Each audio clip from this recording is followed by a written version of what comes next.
Hello guys, welcome to our YouTube channel Bujji blogs. ఈరోజు అయితే బుజ్జి కోసం సాతక్క ఉగ్గు అయిపోతే ఉగ్గు ప్రిపేర్ చేసింది అనమాట. ఉగ్గు కోసం అయితే పిండి నానబెట్టింది.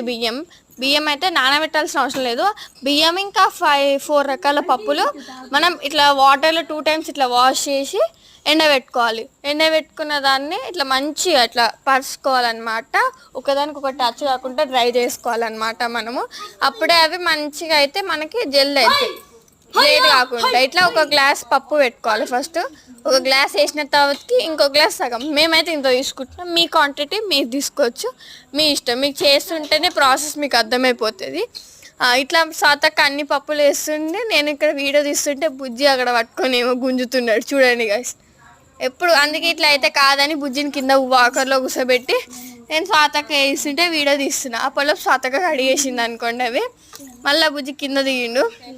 చూడండి ఇక్కడ చూడండి గైస్, ఇక్కడైతే సాతక్క పప్పులు అవి ఎండబెడుతుంది. నేను తెలుగులో మాట్లాడుతున్నా, ఏమనుకోకండి. నేను ఇక్కడ వాయిస్ ఓవర్ ఇస్తుంటే మా అక్క ఇంకా సాతక్క కలిసి నన్ను డిస్టర్బ్ చేస్తున్నారు. మీరు ఏమనుకోకండి, డిస్టర్బెన్స్ అవుతుంది. ఊకే తీయాలంటే నాకు ఆయాసం వచ్చి వీడియోలో వాయిస్ కూడా కరెక్ట్ వస్తలేదు. వాళ్ళది వినిపించినా కూడా మీరు జస్ట్ అడ్జస్ట్ చేసుకోండి. నాదే ఓవర్ వాయిస్ వస్తుంది వాళ్ళకన్నా. ఓకేనా? ఇట్లా పప్పులు అయితే మనం ఇట్లా పెట్టుకోవాలన్నమాట. 2 టైమ్స్ వాష్ చేసి పెట్టుకోవాలి. నేను ఇది ఓరుతుంటే కుక్క కూడా భయపడుతుంది గైస్. ఇట్లా పప్పు ఎండబెట్టుకో, ఇది వాట్ వి కాల్ వేయించుకోవాలన్నమాట. వేయించుకున్న దాన్ని మిక్సీ పట్టాలి.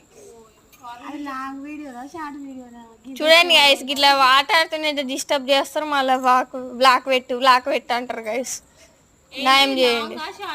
వీడియో తీసిన సాతక్క పప్పులు ఎంచుతుంటే అమ్మాయి ఇది సాతక్కనే, ఇదైతే సాతక్కనే తీసింది. నాకు సంబంధమే లేదు గైస్. మిగతా పప్పులు మర్చిపోయింది. మీరు సబ్స్క్రైబ్ చేసుకోండి. 11 ఫాలోవర్స్ అయితే వచ్చారు 5 డేస్లో. మిగతా వాళ్ళు మీరు కష్టపడుతున్నాం అనుకుంటున్నాం. Do subscribe.